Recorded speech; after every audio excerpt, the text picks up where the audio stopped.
हमारा जो टॉपिक है वह है मिल की प्रतिनिधि शासन संबंधी अवधारणा। और जो जेएस मिल है यह टॉपिक आपका UGC NET JRF civil services तथा बीए एमए के लिए या अन्य किसी कॉम्पिटिटिव एग्जाम में पूछता है तो समान रूप से ये उपयोगी है।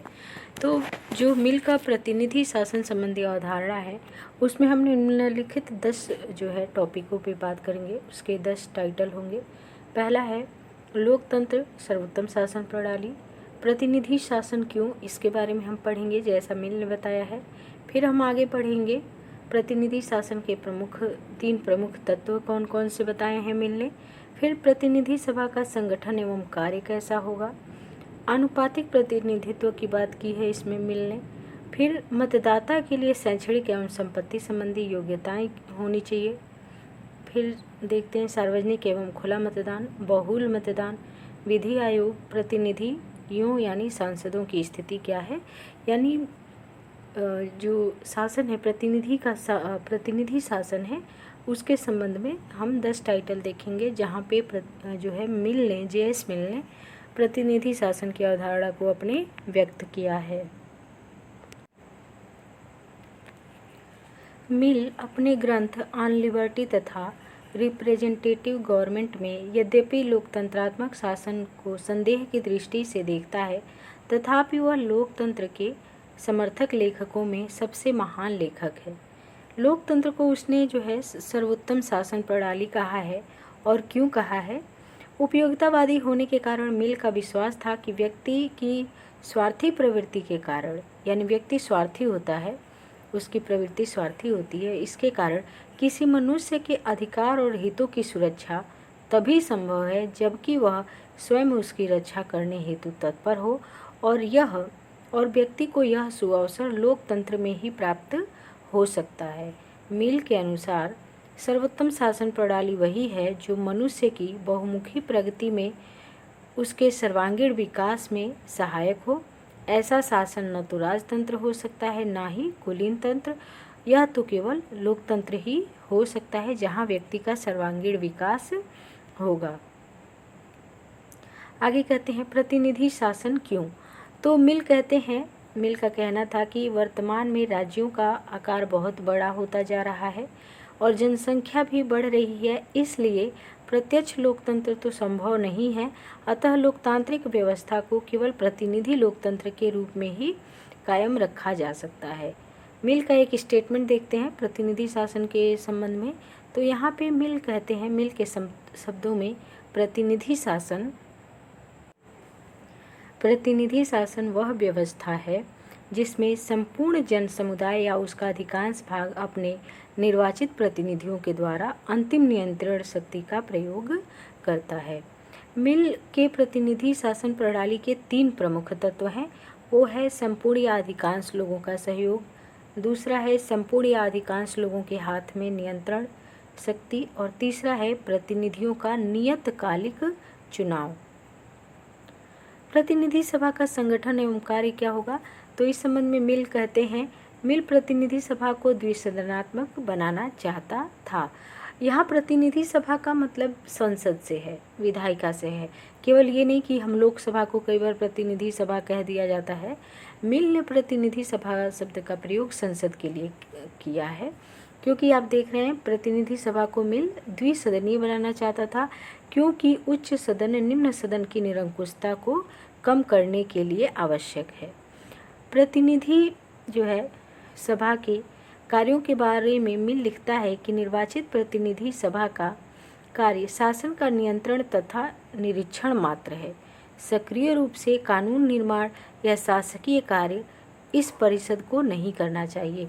यानी कि कानून निर्माण का कार्य यहाँ पर संसद नहीं करेगी, प्रतिनिधि सभा नहीं करेगी, बल्कि जो है आगे चलकर वो एक विधि आयोग की बात करते हैं मिल, उनके द्वारा कानूनों का निर्माण किया जाएगा और प्रतिनिधि सभा अर्थात संसद का कार्य होगा उसको पारित करना।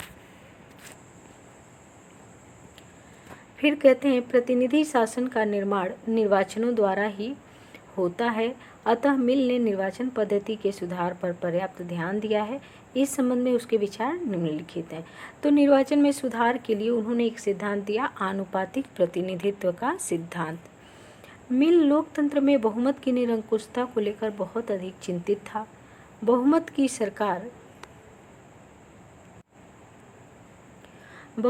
सरकार अल्पमत की उपेक्षा कर सकती है।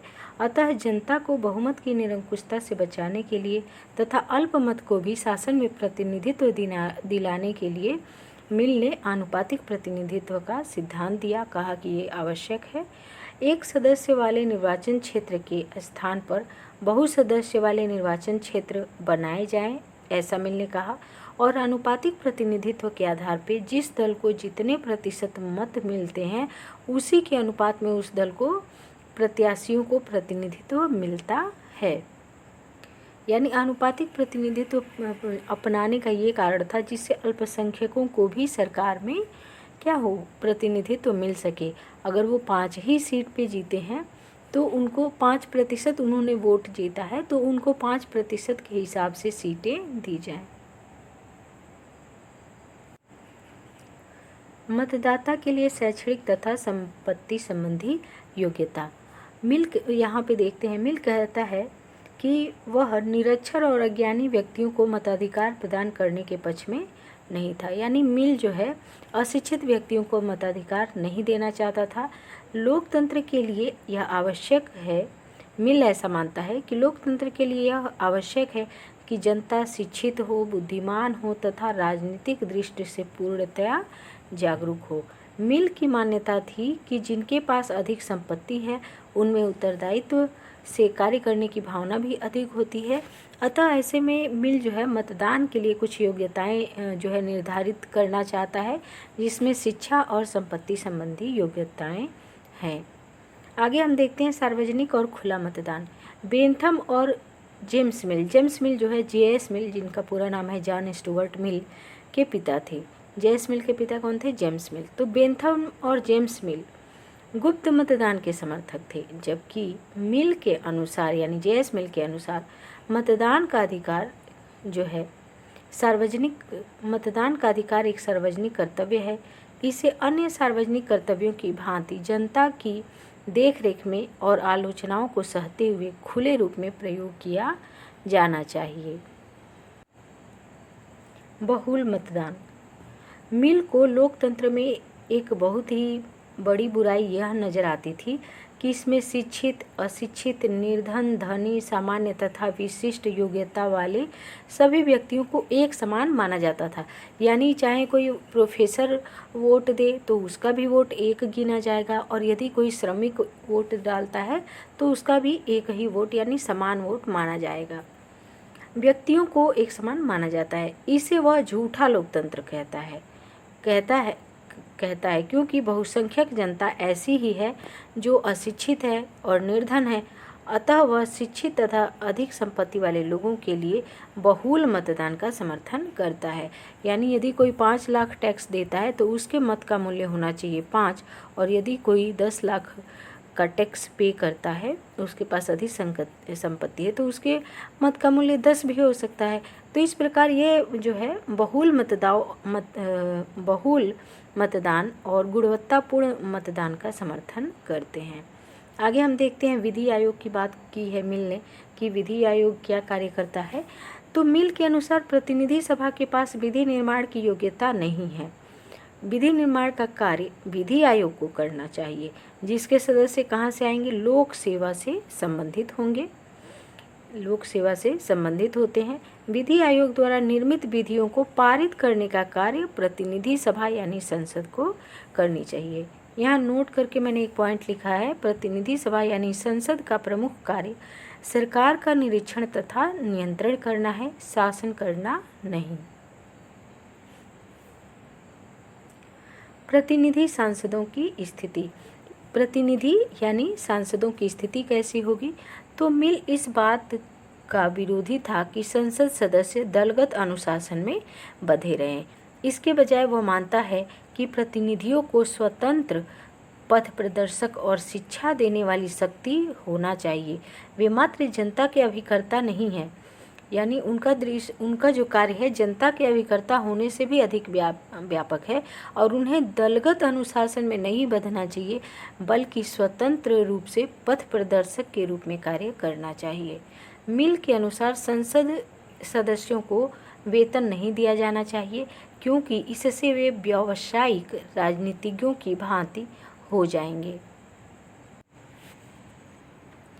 तो ये तो हो गया मिल के प्रतिनिधि शासन संबंधी विचार। अब हम यहाँ देखेंगे मिल के प्रतिनिधि शासन संबंधी विचारों की आलोचना जो है कैसे की गई है। तो कई विद्वानों ने मिल को विरक्त लोकतांत्रिक या विरक्त का जो मीनिंग होता है वो होता है अनिच्छुक लोकतांत्रिक या अभिजात्य तंत्र यानी कुलीन तंत्र की स्थापना कहकर इसके जो है प्रतिनिधि शासन की आलोचना की गई है। आलोचकों का कहना है कि मिल विरक्त यानी अनिच्छुक लोकतांत्रिक है तथा यदि उसके सारे सुझावों को क्रियान्वित कर दिया जाए तो लोकतंत्र के स्थान पर अभिजात्य तंत्र या कुलीन तंत्र की स्थापना हो जाएगी। जैसे मिल ने क्या किया है कि सुझाव दिया है बहुल मतदान का, यानी जो शिक्षित वर्ग है उसको मतदान का अधिकार मिले, जो जिनके पास संपत्ति अधिक है उनको मतदान का अधिकार मिले और जिनके पास जितनी ज़्यादा संपत्ति है उनको उतने ज़्यादा मत का अधिकार मिले, उनके मत को अधिक गिना जाए। तो इससे क्या होगा कि जो निर्धन वर्ग है, जो अशिक्षित वर्ग है, वो मतदान में भाग ही नहीं ले पाएगा, मतदान से वंचित हो जाएगा। ऐसे में एक जो सरकार बनेगी, जो सरकार चुनी जाएगी, वो बहुसंख्यक जनता, आम जनता, निर्धन और अशिक्षित जनता का प्रतिनिधि न होकर के अमीरों की प्रतिनिधित्व को प्रस्तुत करेगी। तो इस प्रकार ये कैसा शासन होगा? अभिजात तंत्र। साथ ही द्विसदनीय विधायिका की जब बात करते हैं मिल, तो जो उच्च सदन है उसमें वो ऐसे वरिष्ठ नागरिकों को रखना चाहते हैं जिन्होंने कुछ योगदान दिया हो समाज में, आर्थिक रूप से, सामाजिक रूप से। तो कुल मिला के जो उच्च सदन है वो भी क्या है? अभिजातों का, कुलीनों का, अमीर वर्ग का ही सदन बन के रह जाएगा। इसलिए मिल को अनिच्छुक लोकतंत्रवादी या अभिजात तंत्र, इसके लोकतंत्र को कहा जाता है। आगे हम देखते हैं कि व्यवस्थापिका के कार्य क्षेत्र को सीमित करना तथा उन्हें उनके सदस्यों को वेतन न देना। क्या करता है मिल? व्यवस्थापिका के जो कार्य क्षेत्र है उसको बहुत ही ज़्यादा, ये बहुत अधिक सीमित कर देता है। कहता है कि उसे जो है न तो शासन करने का अधिकार है, ना ही कानून बनाने का अधिकार है, बल्कि वो केवल सरकार का निरीक्षण करेगा और नियंत्रण करेगा, विधि आयोग कानून बनाएगा और संसद उसको पारित करेगा। आगे देखते हैं कि मिल द्वारा मतदाताओं की योग्यता का मापदंड लागू करने पर तीसरी दुनिया के देशों यानी जो विकासशील देश हैं वहाँ पे मतदाताओं की संख्या अत्यंत गौण या कम हो जाएगी, क्योंकि विकासशील देशों में अभी भी अधिकांश जो जनता है वो अशिक्षित है और निर्धन भी है। आगे देखते हैं, मिल का मानना था कि स्वतंत्रता की भांति लोकतंत्र भी सभी लोगों के लिए या सभी देशों के लिए उपयुक्त नहीं है, तो इसलिए भी इसकी आलोचना की जाती है। तो निष्कर्ष देख लेते हैं कि निष्कर्षता क्या जो है हमारा निष्कर्ष निकलता है। मिल को लोकतंत्र का विरोधी कहना या शत्रु कहना तर्कसंगत नहीं है। मिल लोकतंत्र का सशक्त समर्थक और वफादार सेवक था। उसने अल्पसंख्यकों की भी सहभागिता लोकतंत्र में सुनिश्चित करने का प्रयास किया है आनुपातिक प्रतिनिधित्व प्रणाली के माध्यम से। उसने प्रतिनिधियों के व्यक्तिगत चरित्र पर बल देकर प्रजातंत्र को आध्यात्मिक आधार देने का प्रयास किया है। यानी कि जो राजनीतिज्ञ होंगे वो अपनी संपत्ति नहीं रखेंगे ताकि वो ईमानदार बने रहें और वो व्यावसायिक जो है व्यवसाय न समझे राजनीति को। साथ ही शिक्षित, बुद्धिमान और उत्तरदायी एवं चरित्रवान प्रतिनिधियों द्वारा संचालित तथा जन कल्याण की भावना पर आधारित प्रजातंत्र को ही मिल ने सच्चे प्रजातंत्र की संज्ञा दी है। आगे कहते हैं मिल नहीं कहते हैं, यद्यपि मिल के अनुसार लोकतंत्र सभी देशों के लिए उपयुक्त नहीं है, तथापि उसका विश्वास था कि लोकतंत्र शासन का श्रेष्ठ रूप है। यहाँ कुछ और बातें देखेंगे नोट में करके।